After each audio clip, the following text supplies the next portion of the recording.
Campelo tem paixão por cinema, música e literatura. No aconchegante apartamento onde mora, no Jardim Botânico, zona sul do Rio, não faltam discos e livros. Sempre que tem um tempo livre, ela aproveita para ler um bom livro. A escritora Miriam Campelo divide o dia dela em duas partes. Pela manhã, escreve. À tarde, traduz textos em inglês e francês. É como tradutora que ela ganha vida. Miriam Campelo já publicou 3 livros e tem vários contos publicados em holandês, alemão e até em polonês. Miriam Campelo nasceu no Rio de Janeiro e se formou em jornalismo. Participou em 1982 e 1985 como escritora residente da MacDowell Colony, fundação americana que incentiva as artes. Miriam Campelo tem contos publicados em diversas antologias brasileiras e estrangeiras. É autora dos romances Cerimônia da Noite, Sortilégio e São Sebastião Blues. Ela recebeu o prêmio Fernando Quinali em 1971 pelo romance Cerimônia da Noite. Para conversar com a escritora Miriam Campelo, esta noite convidamos o também escritor Edilberto Coutinho, que está publicando agora Piguara, Senhor do Caminho, um romance sobre a Amazônia. E tem publicado agora, recém-publicado, uma seleção de ficção, de textos de ficção, feita pelo Silviano Santiago, Amor na Boca do Túnel. Vai publicar agora também uma série de crônicas do escritor José Lins do Rego. O livro se chama Zé Lins, Flamengo até Morrer. Depois ele vai falar sobre isso. E tem também na coleção Nossos Clássicos da Agir, Gilberto Freire, textos de Gilberto Freire. E Cabral no Recife e na Memória, um outro livro que Gilberto Coutinho está publicando, para a vergonha de todos nós, que só publicamos 1, 2, 3 livros, né, Miriam Campelo? Exatamente. Em todo caso, o nosso Edilberto está no 25º livro. Quantidade não é qualidade. Não, senhor, no seu caso é qualidade, sim. Me lembra a 25ª hora daquele escritor, Virgílio Giorgio, né? Mas nós estamos aqui para conversar com a Miriam Campelo sobre o livro que ela acaba de lançar, o São Sebastião Blues, que é um romance que se passa aqui no Rio de Janeiro, envolvendo escritores, editores. É uma trama interessantíssima. Vamos conversar sobre esse livro. Mas, Miriam Campelo, como é que começou, o começo de tudo? Me diga uma coisa, na escola, risonha e franca, como é que era? Olha, você fazia as suas redações? Eu fazia redações. E como é que gostava muito. Era assim, o meu grande sucesso era a redação, porque o resto não era grande coisa. Sei. Só contava até 10 em matemática, essas coisas. Mas você vai ser carioca, né? Sou carioca. Carioca da Gema. Da Gema. Nascida em que bairro? Eu nasci em Vila Isabel. Vila Isabel, então exatamente. É da Gema mesmo. Né? A 2 quadras da casa do Noel Rosa, quer dizer. Pois é. Mas o seu romance se passa em Ipanema, depois mudou para a Zona Sul. Se passa em Ipanema e se passa no Leblon. No Leblon. A Zona Sul, Avenida Rua Barbosa também tem uma festa. Exato. Né? Eu me mudei para a Zona Sul eu tinha uns 15 anos. Sei. Mas o que eu queria saber é se você, quer dizer, o que você lia quando era garota? Tudo que me caía às mãos. É? Eu li muita história em quadrinho, sei. Muito. Li Dostoiévski quando eu tinha 12 anos. Mas aí é precoce, né? Ficava um pouco aturdida com aqueles nomes, né? Nastácia, Filipovna, mas ia em frente. Sim. Eu lia tudo, realmente foi muito precoce em termos E o que mais te influenciou nessa época? Me influenciou o fato de eu morar numa vila que dispunha de um jardim muito grande, Sim. Pelo menos aos meus olhos de criança, né? E isso me deu um contato muito grande com a natureza, sobretudo a natureza vegetal. Sim. É uma coisa que eu adoro até hoje. Plantas, eu lido muito com planta e me sinto muito feliz no meio de planta. Sim. Mas em matéria de livros, quer dizer, aqueles livros que levaram você a descobrir a literatura? Eu não acredito que tenha havido um. Sei. Foi a quantidade de... A quantidade dele. Eu devo tudo, o Pelé costuma dizer que deve tudo que ele é ao futebol. Eu devo tudo que eu sou como pessoa, quer dizer, o meu aprendizado humano, toda a literatura. A literatura, né? Absolutamente tudo. Eu acho que eu me eduquei através da literatura, eu aprendi os fatos básicos da vida através da literatura, eu aprendi a minha vocação através da literatura. Sim. E você escrevia prosa ou escrevia poesia também? Eu sempre escrevi prosa, né? Mas um dia, visitando o poeta Carlos Drummond de Andrade, uma amiga minha que também, enfim, estava começando, né? Ela foi levar os poemas dela para o Carlos Drummond ver. E ele, sempre muito amável, virou para mim e disse assim: me mostra o seu poema. Ele disse que todo mundo que é interpelado assim, saca imediatamente um poema do bolso. E eu não tinha nenhum. Você não tinha nenhum. Mas, não enfim, tinha nenhum no bolso, eu fazia alguns, mas, enfim, não era o meu caminho, não. Sei. E a sua formação depois do ginásio, como é? Olha, eu estudei jornalismo, fiz 2 anos de Direito e larguei porque realmente não era... Mas não fez letras, você fez mesmo jornalismo? Não, eu fiz jornalismo.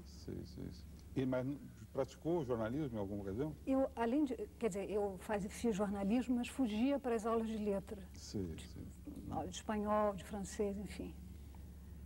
Gilberto, então, alguma pergunta para mim? Olha, eu estou muito feliz por ter essa oportunidade de voltar a encontrar a Miriam. Obrigada. Somos amigos desde que ela estreou, faz algum tempo, porque ela estreou muito jovem, com um livro chamado Cerimônia da Noite, que eu fui talvez o primeiro a saudar na coluna que então mantinha no nosso Correio da Manhã.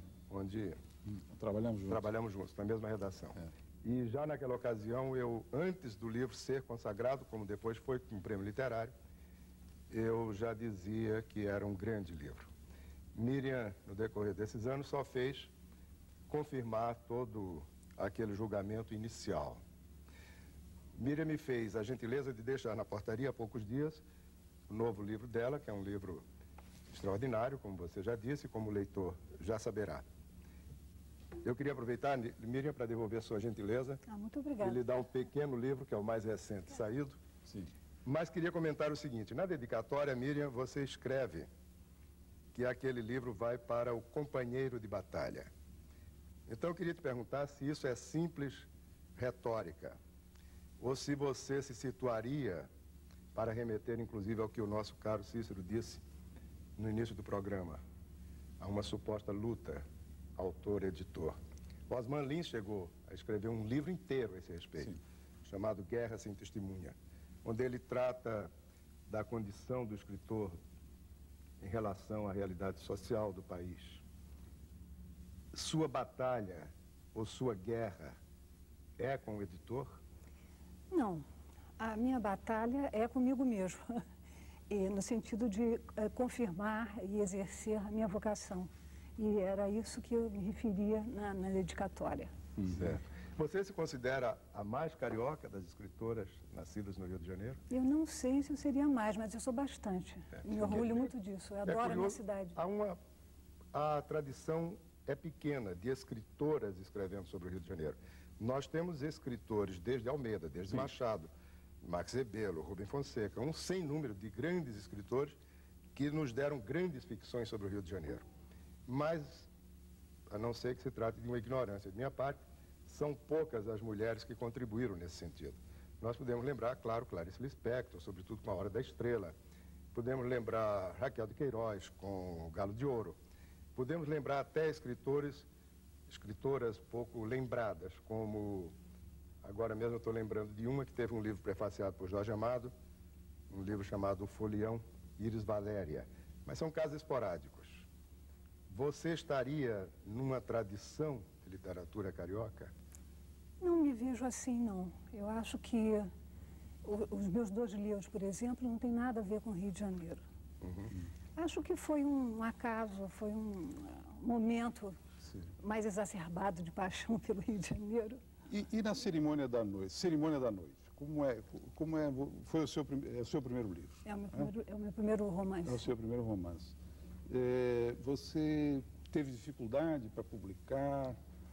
Bom, eu gostaria também de falar sobre a fazeção do livro. Como é que você fez esse livro? O Cerimônia? O Cerimônia da Noite. Olha, ele foi um livro que foi escrito relativamente rápido, mas ele demorou muito mais a ser publicado, porque é o primeiro, né?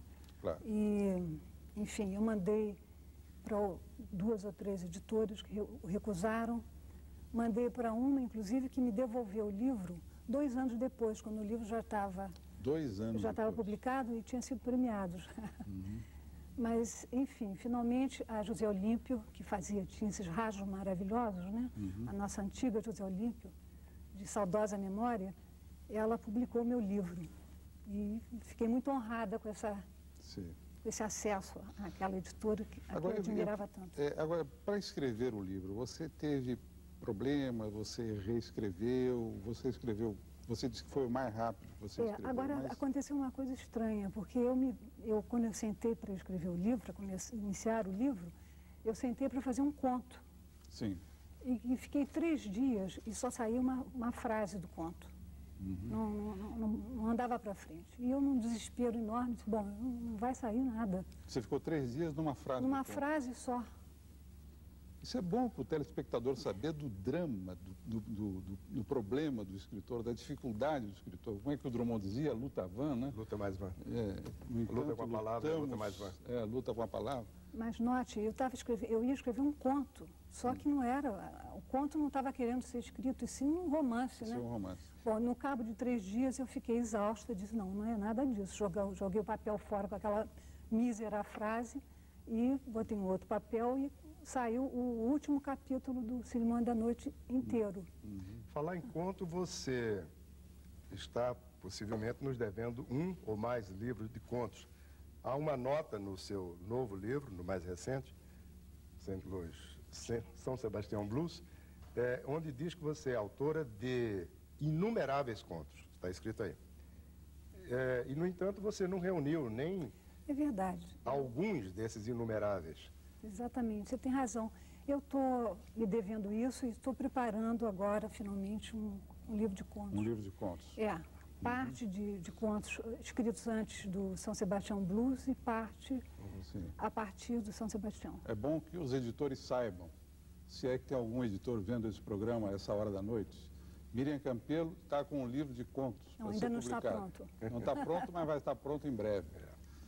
Mas, Edilberto, Cerimônia da Noite é um livro que te encanta ou um livro que você gosta? Era um livro muito bem trabalhado, você sentia esse artesanato concreto com a palavra. Creio que era uma característica de Miriam desde a primeira produção dela. E isso agora ela própria tornou explícito, mostrando como ela relutava em aceitar uma frase, passava 3 dias trabalhando uma frase, para afinal a frase não ser destinada àquilo que ela pensava, mas uma outra coisa. Isso é muito próprio, me parece, de quem tenta escrever. Muitas vezes você parte de uma determinada situação, você pensa que tem um projeto que vai executar de determinada maneira, você também é ficcionista, Sim. Cícero sabe, e a coisa resulta diferente, não é? Mas eu queria fazer uma pergunta a Miriam, em outro sentido, talvez, mas que não deixa de ser também, aproveitando esse seu pontapé inicial. Vamos lá. Eu li há pouco tempo, Miriam, no Jornal do Brasil, ou foi na Folha, um artigo de um crítico sobre o memorial de Maria Moura, de Raquel de Queiroz, em que ele, certamente, em tom elogioso, dizia que Raquel de Queiroz fazia uma ficção, uma narrativa, uma prosa viril. Isso me lembrou Manuel Bandeira, querendo elogiar a amiga Cecília Meirelles, décadas atrás, e querendo isolá-la do que ele chamava áurea mediocritas, que era, como a maioria das mulheres de letras daquela época, dizer que Cecília não era uma poetisa, era um poeta. Então, nesse contexto, gostaria de saber se Miriam Campelo é um romancista. Bom, agora vamos fazer o seguinte, eu vou fazer apenas uma pequena pausa, nós vamos fazer um intervalo, voltamos a seguir para ouvir a resposta de Miriam Campelo. São Sebastião Blues foi lançado este ano. A história se passa no Rio de Janeiro. Em torno de um grande prêmio literário, Miriam Campelo trata com afeto a cidade de São Sebastião do Rio de Janeiro. Ela percorre ruas como a Maria Angélica, Jardim Botânico, Avenida Rui Barbosa e a Praia de Botafogo. Bom, então estamos de volta com a entrevista que estamos fazendo, Edilberto Coutinho e eu, com a Miriam Campelo. O Edilberto fez uma pergunta e a Miriam agora vai responder. Miriam. Essa questão de atribuir uma característica viril à boa escrita das mulheres pode ser duas coisas. Um preconceito rombudo, escancarado, ou um preconceito que não se reconhece como tal. Porque, nesse caso, nós poderíamos perguntar, e as romancistas inglesas, elas teriam uma escrita viril?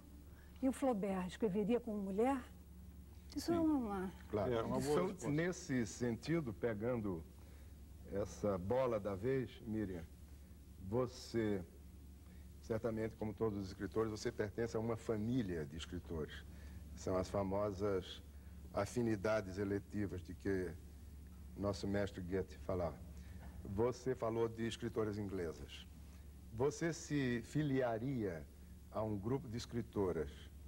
No Brasil, digamos, algumas das mais ilustres que precederam você, entre as narradoras, uma Raquel, uma Clarice, uma Lígia, uma Nélida, ou você que tem também uma grande experiência de vida e de leitura de escritoras de língua inglesa, também nos Estados Unidos, uma Flannery O'Connor, uma Carson McCullers, qual é a sua família? Olha, inicialmente seria, quer dizer, nós da minha geração, sofremos um grande impacto que foi a influência de Clarice, né? Clarice Lispector foi um farol extraordinário que iluminou toda a nossa geração. E, enfim, felizmente que com o tempo, com o trabalho, com a lide, você se despe, você se livra dessa influência. Mas, sem dúvida nenhuma, os meus primeiros contos foram muito influenciados por Clarice. Eu acho que quer dizer, é por aí. E por falar em escritoras americanas, como o Carson McCullers, que você acaba de citar, eu estava me lembrando que você, Miriam, esteve um período nos Estados Unidos na Fundação MacDowell Colony. É uma fundação onde você passou algum tempo. Exato. Como é essa fundação? O que é isso exatamente? Olha, foi fantástico. É uma fundação particular, criada por um compositor americano chamado Edward MacDowell, que inicialmente alugou umas terras lá para poder compor em paz. Ele tinha voltado da Alemanha. E, posteriormente, resolveu ampliar essa experiência e chamar novos artistas, outros artistas de vários ramos, né? E a MacDowell Colony, hoje em dia, tem escritores, tem cineastas, pintores, todos artistas criadores, não intérpretes. É Creative Arts. Creative Arts. Creative Arts, E isso, quer dizer, são pessoas que estão fazendo alguma coisa, que estão criando. São pessoas que estão criando. E tinham muitos escritores quando você esteve lá? Tinham muitos escritores, sim, mas tinham também pintores e compositores. Também. Eu aprendi muito de música lá. Você estava contando um pouco da rotina lá na MacDowell Colony. Olha, é fantástico, porque você ganha de presente um chalé no meio do bosque, são 400 acres de pinheiros, bétulas, maples, umas árvores lindíssimas. Tem direito a esquilo correndo do lado de fora da janela. E você toma café em comum, né, todos os residentes, num edifício principal.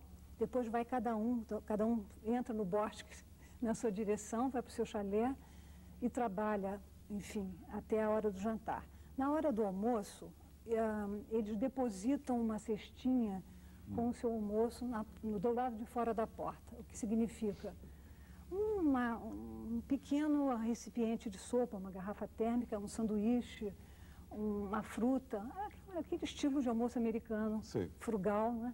Mas perfeitamente gostoso, uma delícia. E você pode, assim, ficar o dia inteiro dedicado a escrever. Ninguém te perturba, porque é proibido. A única regra de ferro lá é que você não pode visitar o o chalé do outro sem ser convidado. Há uma coisa nesse sentido, se me permite, Cícero. Eu tive uma experiência parecida com esta sua em ambiente universitário, que era o Programa Internacional de Escritores de Iowa, International Writing Program, que alguns brasileiros antes de mim fizeram, como o Afonso Romano, o João Baldo Ribeiro e outros. Um dos desesperos que dava em alguns dos convidados, num ambiente que é parecido com esse que você descreveu, era a obrigação de ser escritor, ou seja, de produzir um livro. Porque muitos de nós, ou quase todos, ou todos talvez, tínhamos outra profissão, não éramos apenas escritores. Mas lá em Iowa, durante todo aquele período, que eram 2 semestres acadêmicos, ou um semestre acadêmico, conforme o caso, você não tinha outra obrigação senão escrever. Se não escrever, tinha que escrever. Tinha que escrever. Ou não fazer nada e se desesperar. Mas havia obrigação de entregar um livro? Não, não havia obrigação nenhuma. Sei. Não havia obrigação nenhuma, a não ser... Sei. Na MacDowell também não há nenhuma obrigação. Mas isso dá um desespero, às vezes. Não sei se você presenciou esse tipo de coisa. Isso é muito comentado, é muito comum haver isso. Você teve 2 temporadas. Eu passei a primeira vez 2 meses em 82 e depois passei mais 1 mês em 85. E você escreveu nessa época? Não se desesperou? Não me desesperei, não. Eu acho ótimo. Achei uma maravilha. Você produz bastante, porque realmente não há ingerência externa nenhuma. Mas aí que está. Certas pessoas não conseguiam produzir, não estando sob pressão. Sim, não estando sob pressão. Não conseguiu. Perturbados. Não, quer dizer, a pessoa que estava acostumada no seu país de origem a ter que pagar a conta do médico, do dentista, do leite, ter que, de alguma forma, prover a sobrevivência, e escrever não era profissão, como escrever não é profissão, em geral. Então, no momento que ela não tinha que fazer senão escrever, não conseguia. Isso acontecia com muita frequência no Programa Internacional de Escritores de Iowa e, às vezes, de forma tão violenta que certas pessoas que não conseguiam escrever chegavam a extremos de tentar suicídio. Isso aconteceu em Iowa. Em Iowa houve 2 tentativas de suicídio. Porque não conseguia escrever? Porque não conseguiam escrever. Quer dizer, então a pessoa que tinha o tempo todo livre e não conseguia escrever, então se desesperava, dizia, então eu não sou escritor. A escritora dinamarquesa descobrir a sua verdadeira vocação, pescador de truta, coisa assim, não vai cometer suicídio. E algumas faziam uma espécie de chantagem sentimental. Eu me lembro muito bem do Paul Engel, que era o nosso diretor, contando o caso de um escritor de Gana, um escritor africano, que era um escritor, uma pessoa muito considerada no seu país, uma pessoa que tinha tido uma experiência na Inglaterra também, mas ele nunca tinha sido exposto àquele ambiente de Iowa, onde faz muito frio e neve, tudo aquilo, né? Então, no dia da primeira tempestade de neve, ele por acaso acordou de madrugada e ficou completamente apavorado e ligou o telefone para o Paul Engel dizendo, vou me matar. E eram 4 horas da manhã. E o Paul pediu, por favor, espere até depois do breakfast. Então, aquilo já era uma coisa comum. Essa angústia dá mesmo em escritores profissionais que vão para lá, às vezes. Claro. Porque é uma suspensão da realidade, né? Exatamente. Quando essa realidade trabalhosa que nós vivemos, né? Essa perturbação contínua em que nós estamos mergulhados, quando isso é suspenso, a pessoa fica num vácuo. Então, é você diante do seu desejo de escrever, né? Claro. E isso pode ser muito forte demais. Você atingiu o ponto certo agora. Por isso, numa entrevista, eu chamei o programa de Iowa de Disneylândia do escritor. De certo modo é. Não é? Eu não sei se é a mesma coisa a colônia que você frequentou. Mesma coisa, né? Porque você veja, Cícero, você está em Iowa protegido do e contra o mundo. Sim. Porque você não tem responsabilidade nenhuma. Você, de repente, você regride. Você não tem absolutamente nenhuma responsabilidade a não ser fazer um livro. E quando você acha que não está conseguindo... Aí realmente fica... Quer dizer, para mim foi muito proveitoso. Mas não se aguenta... Você escreveu Sortilégio lá? Não. Eu comecei a escrever o São Sebastião Blues. São Sebastião Blues. Me lembro que nevava barbaramente, porque... Estava muito frio e eu falando no máximo do verão, no auge do verão. Mas eu acho que se você consegue superar esse embate da suspensão da realidade, é extremamente proveitoso. É uma maravilha, né? Minha experiência bate com a sua. Falar um pouco eu sei que você tem várias perguntas. Não, mas eu acho que tem que fazer. É o seguinte, como é essa luta sua com o trabalho literário? Você é tradutora também. Pois é uma luta em várias áreas. Em várias áreas. Eu sou tradutora profissional também, ganho a minha vida assim. Como tradutora? Como tradutora, o que é um problema sério, porque a tradução é um táxi, né? Sim. Você ganha à medida que você produz. Sim. E como é preciso não tem tabela 2, né? Não tem tabela 2. Como é preciso produzir um volume considerável de trabalho para suprir as suas necessidades, ela inevitavelmente invade a minha parte de ficcionista, né? Então, daí eu, na verdade, publico livros com uma grande distância entre um e outro, contra a minha vontade. Agora, eu escrevo sempre. Escreve sempre? Sempre. Escreve em processador de texto? Atualmente no computador. No computador. Escreve de manhã ou de noite? Desculpe essas perguntas, parece pergunta de Jornal do Brasil, mas não é bem isso. Mas pessoas têm interesse em saber. Não, você escreve de manhã regularmente? Eu procuro dividir o meu dia de manhã escrevendo, né, ficção, e de tarde tem inspiração ou tradução. não tem? Escreve. Inspiração, nada que uma boa... Transpiração. Uma boa cadeira não resolva, né? Você fica lá 2 horas, mas acaba saindo alguma coisa. Sim, sim. Muito bem. Edilberto.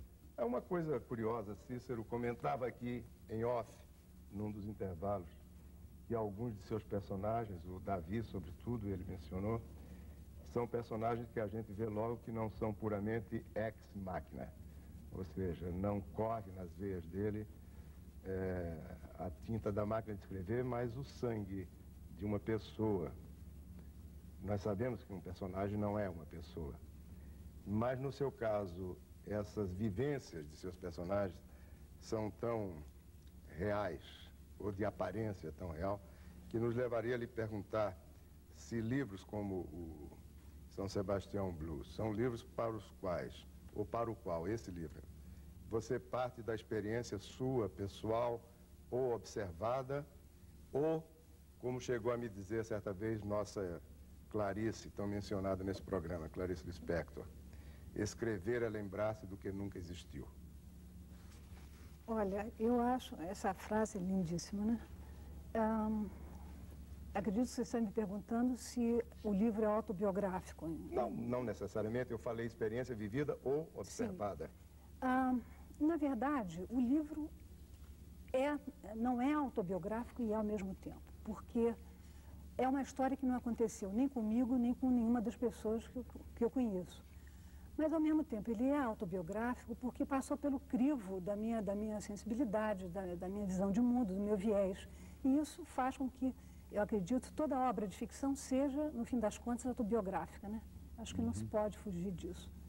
Nessa filtragem, você imprime o seu modo de ver, né, a sua visão de mundo. E por que esse título, São Sebastião Blues? Olha, São Sebastião por causa da nossa cidade, né? E blues, bom, nós sabemos que foi a música que os negros levaram para os Estados Unidos e é uma música plangente, triste, dramática, mas que pode ser também reverente, brejeira. Isso eu aprendi na MacDowell, que eu não sabia. Sim. Essa segunda parte. Então, havia Bom, você é uma bluseira? Eu vou fazer o seguinte, você vai contar essa história logo no próximo bloco. Nós vamos fazer agora um ligeiro intervalo e voltamos já. Editora do Rio, a Editora 6. Um dos primeiros lançamentos mostra o trabalho do matemático e poeta Ricardo Kubrusli.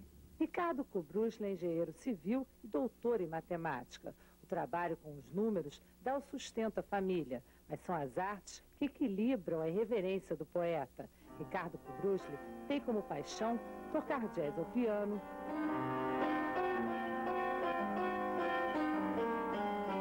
brincar com relógios antigos e fazer poesia. Todo dia, ele escreve pelo menos 2 horas. Ricardo Kubrusli e mais 5 amigos agora estão à frente da Editora 6, que está lançando 5 livros de poesia. Um deles, o primeiro de Kubrusli. Ricardo Kubrusli faz poesia desde os 12 anos de idade. Muita coisa que ele escreveu está guardada, mas de tudo que foi produzido entre 87 e 90, Ricardo fez uma seleção que acabou resultando em Acorda à Noite. Por que Acorda à Noite? A questão do acorda à noite é porque, primeiro, que é uma palavra e não é uma palavra. E acorda à noite e também pode ser a cor da noite. E era a cor da noite e, de repente, a noite se desperta e o livro começa uma viagem através da noite. Então, é um chamado para a noite, ou um chamado da noite para o dia, para a vida, para a hora. Ricardo, como é que funciona a cabeça de um matemático escrevendo poesia? Como é que funcionam essas duas coisas? Olha, como funciona a cabeça é uma questão muito complicada, né? Qualquer cabeça funciona de uma maneira muito peculiar. A matemática e a poesia, embora aparentam ser coisas muito diferentes, são muito próximas na minha concepção. Ambas tentam transmitir o que não é possível de se ver, como se fossem ambas uma tentativa da teoria do impossível e do invisível, na mesma linha da psicanálise. Ambas tentam decifrar o indecifrável. A sua poesia tem muita matemática? A minha poesia tem muita matemática, e a minha matemática tem muita poesia. É fácil escrever poesia? É muito fácil fazer tudo que você faz. Tudo que a gente faz com amor e com paixão é muito fácil. Escrever é muito fácil. Escrever bem é muito difícil. Trabalhar um poema, até o poema ficar com a simplicidade de um teorema, até o poema ser matemático, é muito difícil. Mas você escrever, o impulso, transmitir a ideia, botar a ideia no papel, é muito fácil. A gente não pode se preocupar muito em querer escrever bem. Escrever bem é coisa de morto. Morto é que escrevia bem. Vivo escreve. Todos nós vivos escrevemos. Os mortos escrevem bem ou mal. Dá para escrever alguma agora?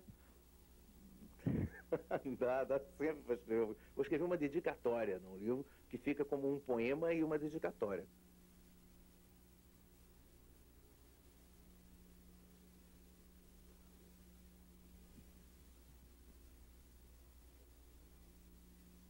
Então lá vai. Para Lírian, um poema metamatemático com números e sentimentos, como nos tempos dos relógios antigos. Obrigado. Não sei se chega a ser um poema, mas pelo menos é o início de uma amizade. Míriam Campelo, além de romancista, é tradutora. Essa é uma das explicações que a autora dá pelo tempo que separa seus livros. Cerimônia da Noite é de 1973. O segundo romance, Sortilégio, é de 1981. E São Sebastião Blues é de 1993. Procura da qualidade ou a eterna dificuldade do escritor de viver do seu trabalho? Voltamos à nossa entrevista com a escritora Míriam Campelo. Míriam nos falava do título do seu romance, o São Sebastião Blues, e explicava o porquê do blues aí de São Sebastião, porque o romance se passa na cidade de São Sebastião do Rio de Janeiro. Mas por que o blues? Não só se passa, como o Rio de Janeiro é quase que uma personagem também, né? De tal maneira está integrada na história. É como se o Rio fosse uma personagem. De certo modo. Né? É pano de fundo e também tão forte. Quer dizer, a presença da cidade é tão forte que pode ser considerada uma você descreve as ruas. Eu li, descrevia a Avenida Rui Barbosa, as ruas do Leblon, né? Garcia Dávila em Ipanema. Quer dizer, é um livro que fala muito do Rio de Janeiro de hoje, do Rio de Janeiro que nós estamos vivendo, que se passa, né, nessa época o romance, né? Mas por que o blues? O blues, então, existe um bluesman americano chamado Lead Belly, que dizia que quando você está na cama, se vira de um lado para o outro, não consegue dormir, você está atingido pelo blues. E a cantora Beth Smith também dizia que cantar blues é como estar sentada no inferno. Tanto que o primeiro disco dela foi proibido. Acharam, as ligas de moral de Boston proibiram o disco para a preservação da moral e dos bons costumes. E foi essa inquietação que eu quis transmitir ao livro. Essa inquietação que pega vários ângulos, Você acha que nós estamos aqui sentados no inferno, aqui no Rio de Janeiro? Acho que não. Não, né? Acho que não. Mas os seus personagens, de alguma maneira, eles estão naquela base do Sartre, o inferno são os outros. Quer dizer, há um eterno conflito entre eles. Na verdade, o inferno são sempre os outros, né? São sempre os outros. E os seus personagens já duas pessoas não fogem disso. Né? Se estabelece o céu ou o inferno, né? Sim. O Edilberto já abordou um pouco, e você respondeu sobre se seu livro é autobiográfico ou não. Mas, por mais que você diga que não é autobiográfico, eu acredito piamente nisso, mas você tem pelo menos 3 escritoras no seu livro, né? Você tem a Laura Morandi, que é uma escritora, tem a Júlia, que é outra escritora, tem a Aurora, que também é escritora. A Aurora escreve livros infantis. Exato. E quer escrever livros. Dessas 3 escritoras, com qual que você se identifica mais? Ou cada uma tem um pouco de você nelas? Você pode perguntar à mãe qual é que você gosta mais. Olha, eu não me identifico com nenhum deles, nenhuma delas. Mãe desnaturada. Mãe desnaturada mesmo, total. Gosto de todos, me identifico com todos. E é verdade, você sabe, porque quando eu pegava o material do Davi, o trecho do Davi, eu adorava fazer o Davi, como eu adorava fazer o Seno, que é o editor gordo. O Davi, para que o telespectador saiba, quer dizer, é também escritor. Exato. Mas ele também é um bem-sucedido executivo da Petrobras. Que para nós é um canalha, quer dizer, não é uma figura realmente completa. Como você disse, com muito charme. Mas um canalha. Mas é o vilão da história. Não obstante. Não obstante. É o vilão da história, né? Exato. É. E os outros homens do seu livro? No seu livro você tem um editor, que é o Nepomuceno. Nepomuceno. O Seno. Você pensou em algum editor brasileiro? Nenhum. Não. Nenhum. E você tem o Zé Luiz, que é uma figura muito interessante também, que deixa Gosto muito do Zé Luiz. É um homem que vem de uma situação econômica precária. Um homem simples. Um homem simples que se enamora com uma escritora, de uma das escritoras. E qual é Aurora. A Aurora. Eles vivem juntos muito tempo. Vivem juntos um tempo. E ela tenta ensiná-lo a ser um cavalheiro inglês, coisa que o José Luiz, que tinha nascido na Gamboa e era ascensorista do Bradesco, evidentemente, não só não aprendeu, como refugou com toda a razão, né? Sim. Bom, então, quer dizer, e tem o Onofre também, casado com a Magda, não, é a Magnólia, que vive em Goiás. Exatamente. Numa cidadezinha. Eu vou narrar um pouquinho do livro, porque quando a escritora, essa que vive numa cidade do interior, ela chama uma colega que é a Aurora. Quer dizer, a Aurora vem para a cidade do interior, acontece uma coisa terrível, que eu nem vou dizer o que é, mas eu fiquei realmente... Essa é a visão que você tem no interior? Não. Não, né? Não. Mas por que você... Quer dizer, a personagem vai para o interior em busca de calma, tranquilidade. Mas pode acontecer, né? Pode acontecer. Quer dizer, ela vai em busca de calma e tranquilidade com uma visão idealizada do interior. No interior há tudo que há na grande cidade, né? Mas chega lá, encontra um estuprador, o outro era o não sei Nem quê. todas as cidades do interior são assim, né? Mas essa, no seu romance... Ocorreu. Foi uma coincidência. Isso é fruto de pura imaginação ou tem alguma coisa com a realidade? Pura imaginação. Bom, testemunha tua agora. Já inquiri demais. A Miriam. Voltando ao blues, talvez, do seu título. A gente lembra títulos, inclusive em outras artes, além da literatura, Rhapsody in Blue, Gershwin, etc. Mas a palavra blue significa tristeza, não é isso? Nos Estados Unidos. Mas não é o único sentido do seu livro, eu acho. Não. Não é? Tanto que eu expliquei que Você o blues pode ter essas duas vertentes. Exatamente. Mas é o canto triste do negro. É o negro escravo que cria o blues. Por isso é o canto da tristeza. Sim, a característica do St. Louis Blues é essa. É o canto triste do negro, porque ele canta enquanto trabalha. Porque isso é uma característica da raça negra. É transformar tudo em dança e em canto, mesmo sofrendo. O trabalho vira dança, o esporte vira dança. Mas a blues alegre. Claro. Por incrível que pareça. Claro, mas a raiz da palavra é tristeza. Sim. Não é? Era isso que eu gostaria, eu compreendi sua explicação. Mas para que o ouvinte compreenda muito perfeitamente, eu compreendi. Mas talvez o ouvinte estivesse precisando de mais explicação. Se bem que a gente deve pensar que o ouvinte é mais inteligente do que nós. Seguramente é. Certamente é. Mas por que, sendo Rio de Janeiro, São Sebastião do Rio de Janeiro, e a própria cidade sendo um personagem, como você disse muito bem, né? Por que blues e não samba? Talvez também o ouvinte se pergunte isso. Não sei. Saiu blues, realmente, né? Eu gostei da literação do título, São Sebastião. Realmente Blues. é. E eu gosto muito do título. Isso é verdade. Miriam, o escritor brasileiro, para usar uma expressão irônica de Octávio Paz, é lido por uma imensa minoria. Eu li isso, achei fantástico. De pessoas, né?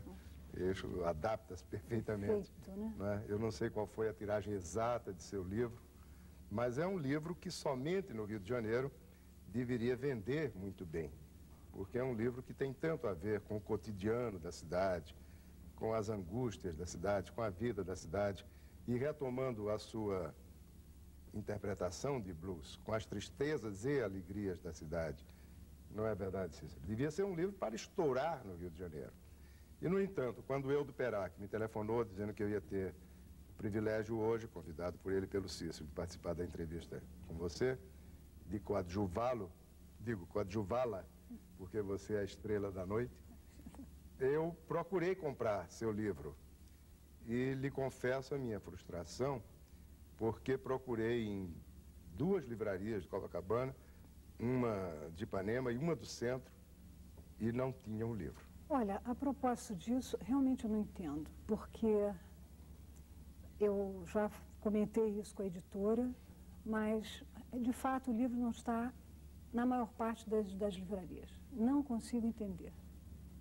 Existe uma livraria em que eu tenho certeza que tem, que é a 7 Letras da Rua Maria Angélica. Aliás, uma livraria muito simpática, muito bem sortida. Foi criada pelo Lula Costa Lima, né? Pela mulher dele. Inicialmente, foi. E agora tem outros 2 sócios, me parece. E, quer dizer, lá eu tenho certeza que tem. Talvez na Timbre, do Aloísio. Não, também. Na Timbre certamente tem. Certamente o Aloísio terá. sempre tem autores nacionais. Exatamente. Agora, é difícil encontrar esse livro, porque eu não sei. Você imagina, quer dizer, como Edilberto diz, é difícil encontrar aqui no Rio. E o livro fala sobre o Rio de Janeiro, fala sobre pessoas que vivem aqui. Agora, o livro já foi visto no Rio Grande do Sul, em Pernambuco, em vários lugares. Sim. Bom, deve ter uma distribuição nacional. Agora, aqui no Rio de Janeiro, mas não aquela distribuição que a gente imaginava ter em cada cidade, em cada município, uma livraria com 2, 3 livros. Exatamente. Me parece que a editora, não sei se no momento tem escritório de representação no Rio. Há algum problema nesse sentido. Mas veja, quer dizer, isso é que eu estava dizendo, quer dizer, quando é um livro que fala sobre o Rio de Janeiro, pessoas que vivem aqui nesse momento, quer dizer, pessoas que passam pela Rua Garcia Dávila, pessoas que vão a restaurantes do Rio de Janeiro, pessoas que estão vivendo esse ambiente aqui, você não encontra, você vai na livraria e não encontra. Eu tenho, não gosto de falar de mim aqui no programa, mas vou fazer uma exceção nesse programa para dizer que eu também tenho um livro de contos em que tem um personagem que vai roubar livros na livraria Leonardo da Vinci. O feito gostava de roubar livros de livraria. A Leonardo da Vinci não tinha o meu livro. Bom, mas isso são problemas do escritor, do editor, do mercado brasileiro, da nossa situação econômica, da nossa situação terceiro-mundista, um país com essa inflação toda. Mas esses problemas todos se refletem aqui no seu livro, né? Eu estava comentando com você antes do programa que é como se fossem âncoras que você coloca no seu livro, âncoras com a realidade, com os problemas atuais. Você fala de inflação, você fala de corrupção. Os teus personagens sobretudo esse falam aspecto disso. da corrupção, né? Quer dizer, das decisões éticas ou não éticas dos personagens, eu acho muito atuais e muito vinculados ao que nós estamos vivendo já há anos, né? Claro. Esse debate sobre... E você fala do amor das pessoas, né? Na realidade, eu acho que no final, quando você tem um personagem que não é um personagem ético, ao contrário, é um personagem que faz todo tipo de malandragem para conseguir os seus objetivos, né? Ele se revela assim, ele aparece, pelo menos aos meus olhos, espero que aos olhos do leitor, como aquela figura que hoje a opinião pública toda está condenando, né? A gente vê em Brasília essa corrupção aí toda, quer dizer, o Davi é um personagem vivo, está vivo, né? Quer dizer, na vida dele, ele utiliza os mesmos critérios ou não critérios para vencer na vida do que essas pessoas aí que os jornais estão publicando todos os dias, né? E nesse sentido, eu acho que é muito atual o livro, muito atual. A propósito do personagem que Cícero mencionou, por que para o bandido, aspas, da história, um nome judaico? Preconceito? Não, porque ele se chama Paulo Davi Borges. Eu acho que eu tinha um vizinho, quando criança, chamado Davi, e eu gostava muito dele. Ele era judeu. Mas o Davi... No livro virou... Eu achei Paulo Davi. Paulo Davi. Achava sonoro o nome dele. Não tem nada a ver com nada. Semitismo ou antissemitismo. Certamente. Mas isso é muito bom de esclarecer ao ouvinte, porque nós estamos o tempo todo falando Davi. Mas ele era brasileiro, totalmente. Mas o ouvinte com uma sensibilidade especial pode captar esse nome e achar que tem uma conotação de algum tipo. Né? O Davi é totalmente brasileiro. Tem uma coisa muito importante, Miriam, é que quando você vem a um programa como este, eu tenho certeza, vai aumentar o interesse do público em seus livros.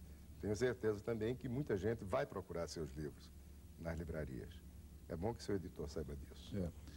E o livro fala de um prêmio nacional de literatura, que, não é verdade? Um prêmio nacional de literatura. Você vai concorrer a algum prêmio? Já.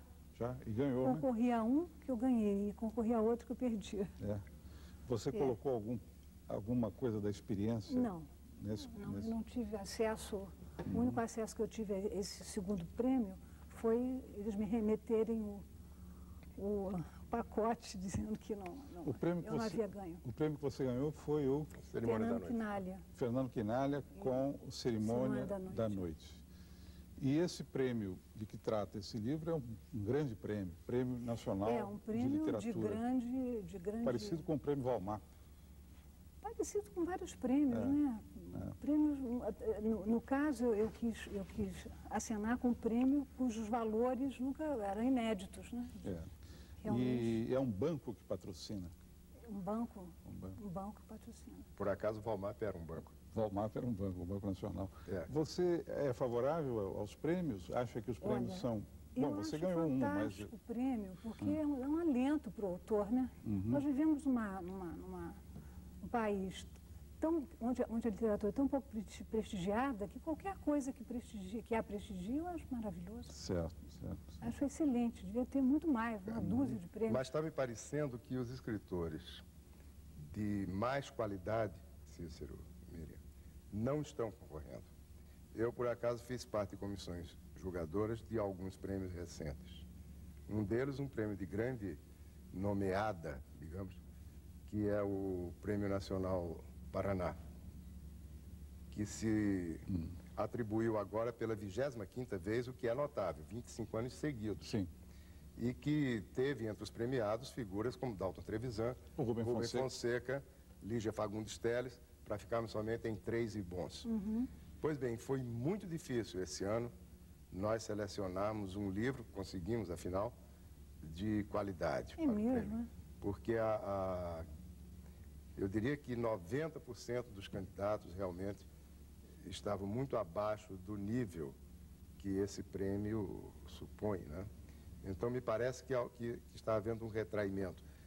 Com o Prêmio Nacional da Nestlé também está havendo mesmo, a ponto deles terem, como se diz, esticado o prazo de inscrições. À espera de melhores candidatos. Então, está aí o depoimento do Edilberto Coutinho. É bom que os bons escritores saibam que os concursos estão aí e que devem concorrer todos, porque um concurso, um prêmio sempre é bom. Ajuda a conta bancária, ajuda o ego, massageia o ego e sempre dá um pouco mais de leitores. Agora, o prêmio que a Miriam inventou aqui, nos São Sebastião Blues, é meio complicado, né? Porque acaba acontecendo uma maracutaia. Há muita intriga, né? Há muita intriga. Embate de vontades ali, de... Muita covardia. Muito jogo. Mas prêmio, de modo geral... Edilberto talvez possa falar, porque tem participado de muitos júris. Olha, no caso eu participei de 2. No Fernando Quinalha, eu não conhecia absolutamente ninguém do júri, ninguém. Nesse segundo também não conhecia, quer dizer, acho que estão então, acima de qualquer suspeita. Vamos combinar fazer um programa aqui, Gilberto Coutinho e Miriam Campelo, só para falar sobre prêmios literários, tá? Eu vou terminar o programa de hoje, porque nós estamos já com o nosso horário praticamente encerrado. Edilberto, muito obrigado pela sua participação. Obrigado a você. Miriam, muito obrigado. Eu que agradeço. E eu quero dizer, então, que na próxima quinta-feira teremos mais um programa Arte de Ler, dessa vez com Ingrid Schwanborn e Silvio Bach, falando sobre Stefan Zweig. Muito obrigado, boa noite e até lá.